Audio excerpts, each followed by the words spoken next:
Welcome back to Sky News Business Live. Now, Apple has confirmed that it is buying the headphone maker Beats Electronics and the music streaming service Beats Music. Well, the move will make Dr. Dre, the rapper and producer who co-founded the companies, hip-hop's first billionaire. It'll also make him an Apple employee. Well, he and his business partner, Jimmy Iovine, will join the company as part of the agreement, although their exact roles are yet to be confirmed. Well, the deal marks quite a departure for Apple, which has gone from completely revolutionising the music industry with its own products, the iPod and iTunes, of course, to now buying someone else's ideas. Well, let's take a look. Apple is paying a cool $3 billion for Beats Electronics and Beats Music, but it's just the latest in a rash of big buyouts by technology giants. In February, Facebook bought the mobile instant messaging service WhatsApp for $19 billion.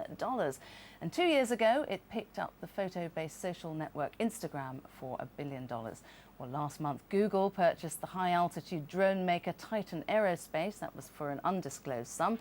And in February, it paid $3.2 billion for Nest Labs, which makes Wi-Fi-enabled thermostats and smoke detectors. While the famous Beats by Dre headphones have become the clear market leader, thanks not only to the design quality, but perhaps more so to the branding and advertising, with global superstars endorsing the products and featuring, of course, in their ads.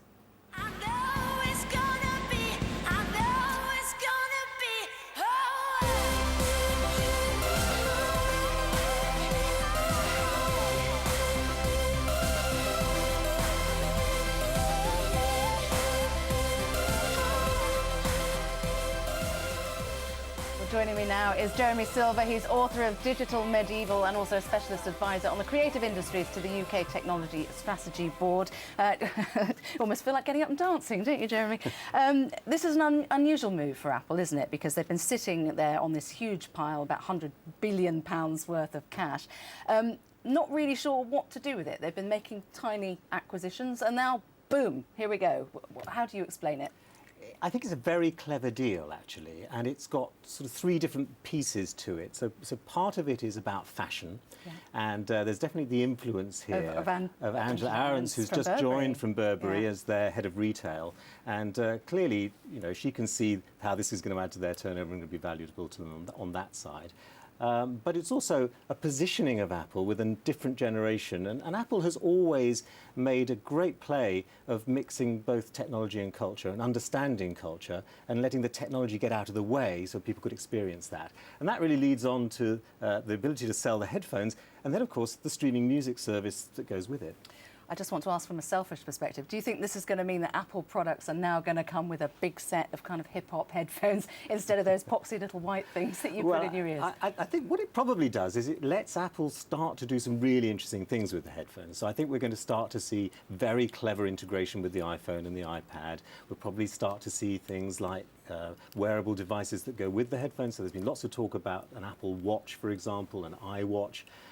So I think this is a move into what they call wearables, is the sort of the buzzword to describe computer-powered things that you can carry and But wear. the other move is into music streaming, isn't it? Because if I had £1 for every time somebody told me that they find iTunes just insufferable, I have to admit I've found it pretty frustrating to use myself.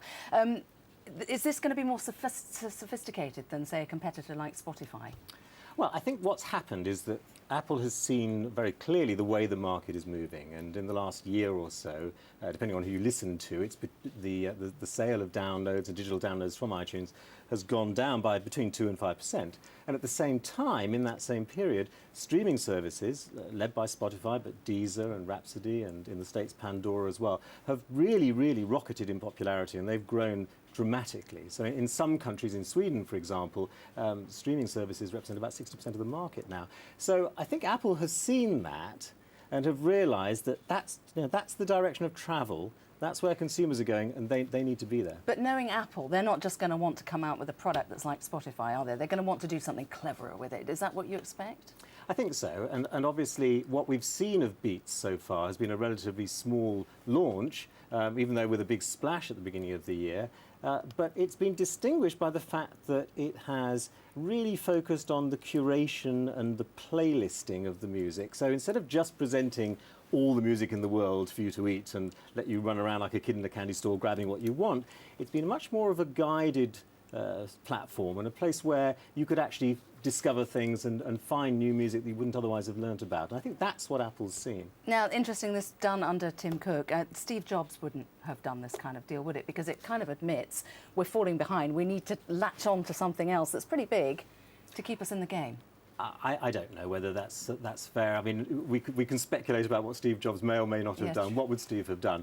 I think it shows a new team at work, being very distinctive in the way that they're approaching the market. And we'll see. We'll see. I mean, there's no question that taking Dr. Dre on board as a member of staff is an interesting move. We'll see how that integration goes. But do you think Apple is losing its edge? I mean, I've spoken to a lot of people who say, you know what, I don't want another iPod, I don't want another iPhone, I want to try something else. Do you think that's a realistic? I think every company goes through cycles, and obviously Apple's been incredibly successful. It's been through cycles itself. But it's been through cycles itself, and we've been here before. And what's interesting about this is it's so well thought through, this deal. You know, it doesn't have Steve Jobs written over it. It has a new team written all over it. But actually, it's incredibly well thought through. And it must have upset Apple that during the course of negotiations so much information was being leaked. But nonetheless, they've pursued it and they've gone with it. And I think it's going to bear fruit. OK, do you have a set of Dr. Dre headphones? My son does. OK, I can just imagine you in them. Now, that's almost all we've got time for this evening. But, of course, before I go, here is my number of the day. Well, it's 5, as in Chanel No. 5, of course, the world's best-selling perfume and apparently the only thing that Marilyn Monroe wore to bed. Now its 93-year-old formula could be among several perfumes about to be changed by bureaucrats in Brussels who say the ingredients may cause allergies. Well, health and safety, of course, at its best. I've worn Chanel No. 5 tonight in honour. Well, that's a wrap for Sky News Business Live. But the good news is that from Monday, you can see our new flagship business programme, Ian King Live, at 6:30. If you missed any of this evening's interviews, they are all available on the Sky News for iPad app. Next up, all the top stories here on Sky News. Thank you very much.